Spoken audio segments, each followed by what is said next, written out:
आजकल जो है मनुष्य आहार विहार और ऋतुचर्या दिनचर्या अपना बदल दिया है, खान पान बदल दिया है, रहन सहन बदल दिया है, जिसके वजह से आजकल मनुष्य जो है बीमारी के चपेट में आ रहा है। आदमी का आहार विहार अगर सही रहे, तनाव मुक्त रहे मनुष्य, तो वह जल्दी बीमार नहीं पड़ेगा और कोई भी बीमारी के चपेट में वह जल्दी नहीं आ सकता है।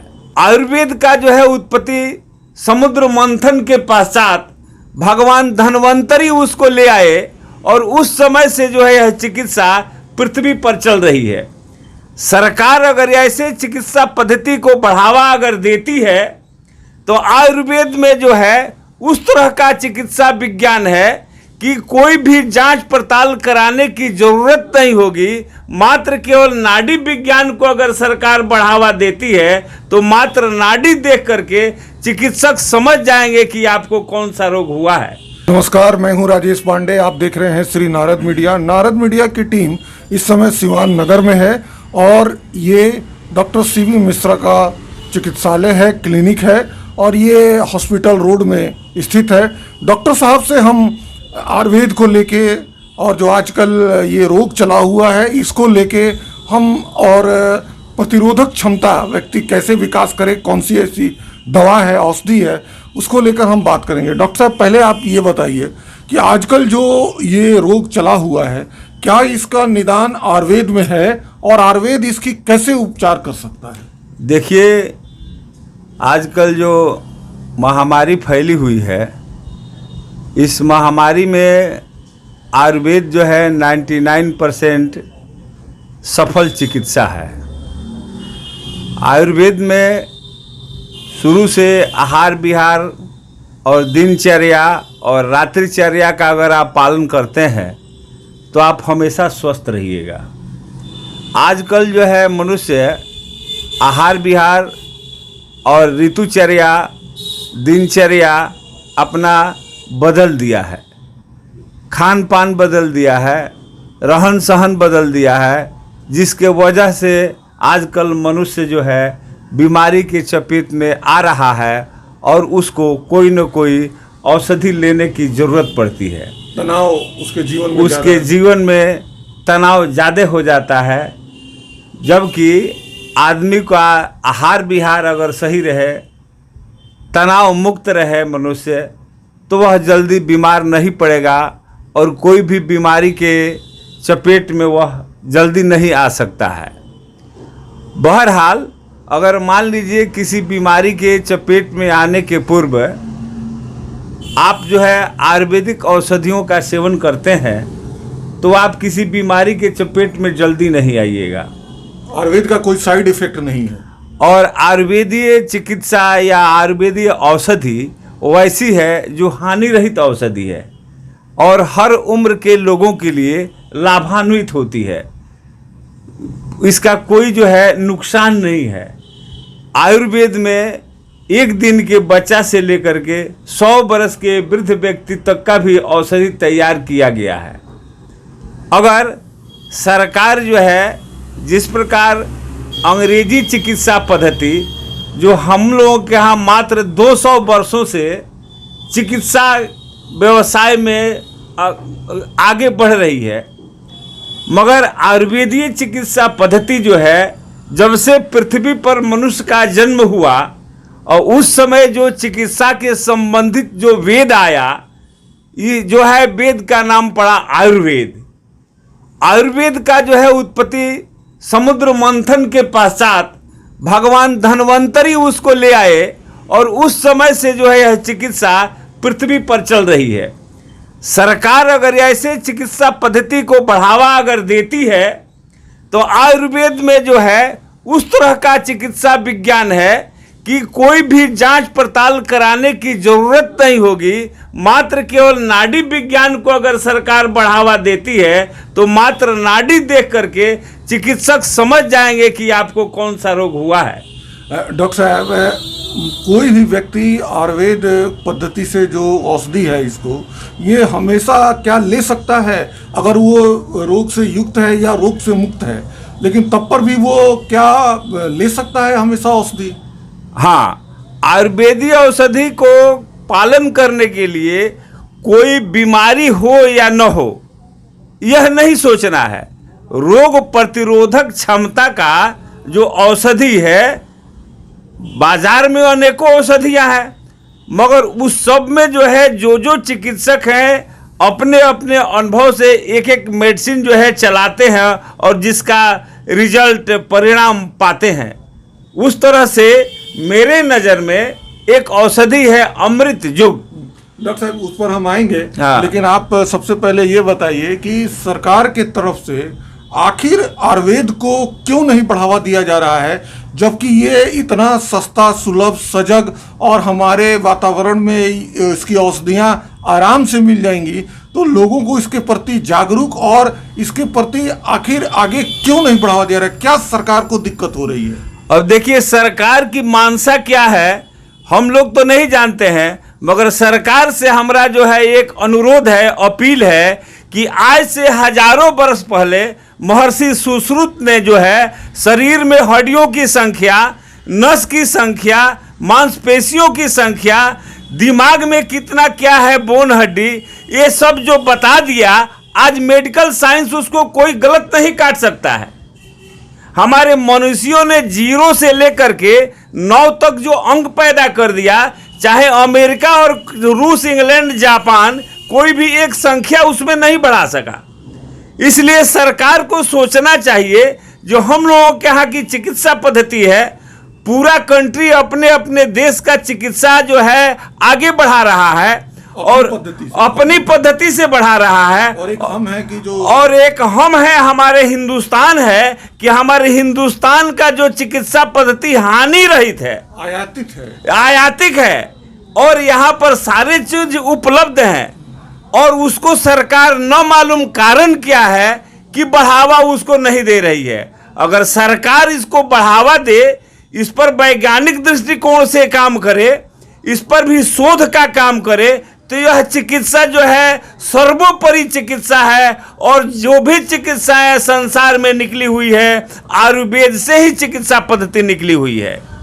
डॉक्टर साहब, पहले जो डॉक्टर लोग थे इनको वैद्य कहा जाता था, और खासकर जब हम लोग के यहाँ अंग्रेज आए उससे पहले ये अंग्रेजी चिकित्सा का, एलोपैथिक चिकित्सा का कोई नामो निशान नहीं था।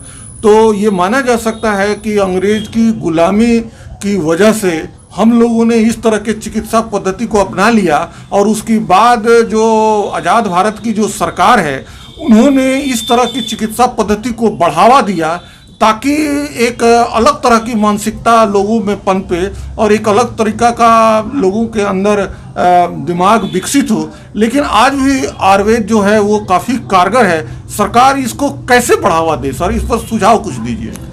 देखिए, सरकार को तो सबसे पहले ये सोचना चाहिए कि महान सिकंदर का तबीयत खराब हुआ था तो उस समय वैद्य से चिकित्सा हुआ, और राजा महाराजा का तबीयत खराब होता था तो आयुर्वेद के जो आयुर्वेदाचार्य होते थे, राजवैद्य होते थे, जिनको राजवैद्य कहा जाता था, उनके चिकित्सा से सारे लोगों को लाभ होता था।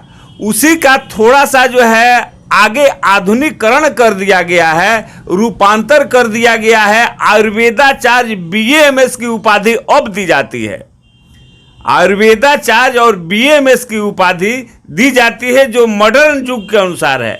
ऐसी बात नहीं है कि उनको आयुर्वेद का जानकारी नहीं है, आयुर्वेद का जानकारी है, मगर आयुर्वेद का जानकारी होते हुए भी सरकार उपेक्षा की दृष्टि से देख रही है, जिसके वजह से लोगों का उसमें लाभ कम हो जाता है। डॉक्टर साहब, यहाँ हम आपको रोकना चाहेंगे।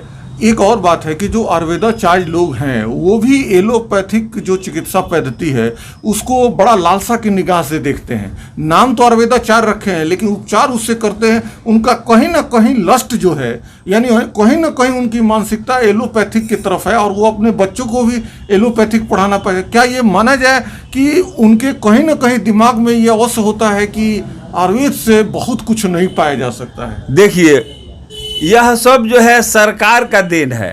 अगर सरकार आज नमक को कंट्रोल कर दे तो नमक जो है कितना महंगा हो जाएगा, नमक का स्कार्सिटी हो जाएगा।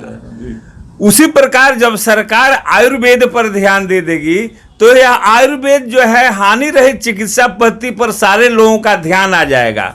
आयुर्वेद जो है आज सरकार जो है आयुर्वेद चिकित्सकों के साथ सौतेला व्यवहार कर रही है। सर सरकार ने एक बार ध्यान दिया है तो 21 जून को योग दिवस, जो आयुर्वेद की एक पद्धति है, पूरे विश्व में उससे लोग लाभान्वित हो रहे हैं। योग दिवस मनाया जा रहा है, लोग अपने दिनचर्या में योग को शामिल कर लिए हैं। तो ये माना जाए सर कि अगर सरकार की कुछ ऐसी नीतियां हो तो आयुर्वेद घर घर तक पहुंच सकता है, जन जन को जागरूक कर सकता है। सरकार अगर आयुर्वेद चिकित्सा पद्धति पर ध्यान देती है तो यहाँ पर जो मृत्यु दर इतना ज़्यादा हो रहा है और नए नए बीमारियों का जो हमारे यहाँ हिंदुस्तान में प्रवेश हो रहा है, वह सारी समस्या का निदान हो जाएगा। सर जिस बीमारी और जो दवा की आप बात कर रहे हैं सर, इसको खाने से, इसके सेवन करने से लोग अंदर अंदर अंदर खोखला हो गए हैं सर। अंग्रेजी औषधि को सेवन करने से आपको अंग्रेजी औषधि के लिटरेचर में देखिएगा कि उसका गुण और अवगुण दोनों लिखा हुआ है।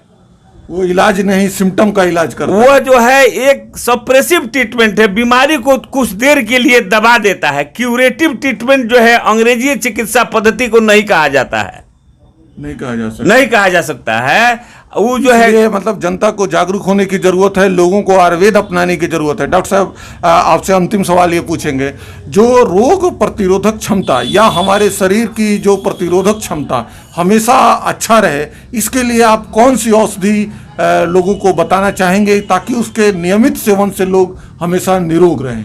देखिए, हमारे जानकारी में जो है एक अमृत जुग नाम की औषधि है जो कि कंपनी ड्राप के रूप में बनाई है। ड्राप के रूप में इसलिए बनाई है कि कम क्वांटिटी में उसका प्रयोग करने से ज़्यादा उसका लाभ होगा।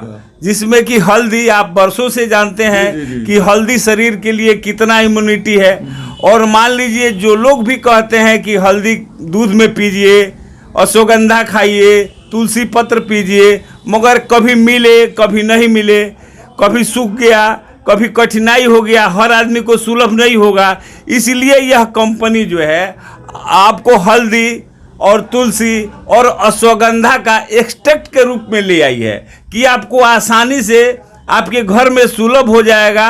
और मात्र 5 बूंद जो है औषधि 3 बार 2 बार पीने से सुसुम पानी में आपको रोग प्रतिरोधक क्षमता के साथ साथ पेट की समस्या, चमड़े की समस्या, बाल की समस्या इत्यादि रोगों से आपको निजात मिलेगा। तो इसको व्यक्ति अपना सकता है और इसको रोज सुबह 5 बूंद गर्म पानी के साथ ले सकता है, जिससे वो हमेशा निरोग रहेगा और हमेशा वो स्वस्थ बना रहेगा।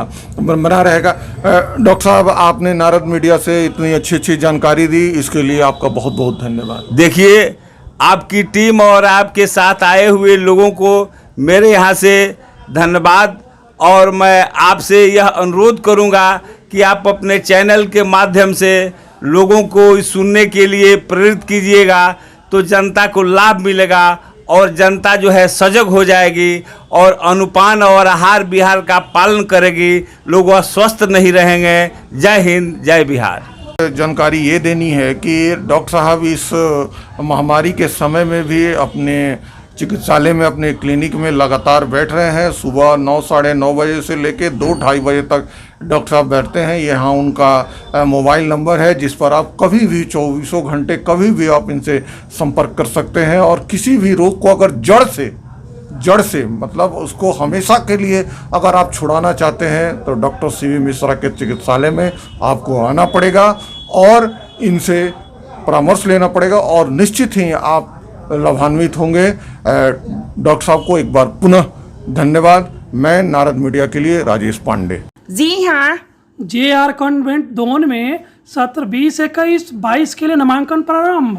वर्ग नर्सरी से 11वीं तक। सा विद्या या विमुक्त है, विद्या वही है जो मुक्ति दिला दे। JR कॉन्वेंट इसी दिशा में एक सुनहरी सोच है। अज्ञानता, कष्ट, कलेश एवं दुर्भिक्ष आदि से आदमी को मुक्ति दिलाने हेतु ही JR कॉन्वेंट का निर्माण किया गया है। हमारे यहाँ आधुनिक संसाधनों से विद्यार्थियों का सर्वांगीण विकास कर उन्हें ज्ञान और विज्ञान में पारंगत किया जाता है, ताकि वे कल अपना और देश का भी भविष्य उज्जवल कर सके। अब इसमें देर क्या है, आज ही अपने बच्चों का नामांकन JR कॉन्वेंट में यथाशीघ्र कराकर इसका लाभ उठावें। इस विद्यालय की विशेषताएं: आधुनिक भवन परिसर में बड़े बड़े सभागृह और नाट्यशाला भी हैं।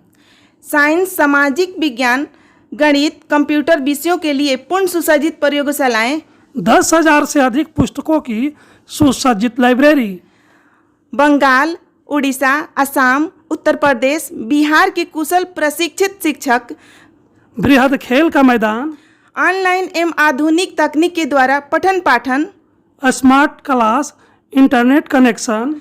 5 एकड़ में फैले इस मनोहर परिसर में भांति भांति के पेड़ पौधों से बच्चों को पर्याप्त ऑक्सीजन मिलते हैं। वर्ग 9 और 11वीं के बच्चों के लिए विशेष सुविधा।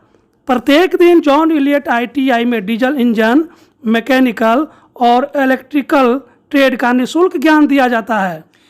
यह ITI स्कूल परिसर में ही स्थित है। आज ही संपर्क करें। JR convent, Sunita Vidyanagari, Don Darauli, Siwan, Bihar. Mobile number 7547045118 9576466461। आप सभी से निवेदन है कि एक बार विद्यालय का अवलोकन स्वयं को अभिभूत करने के लिए अवश्य करें।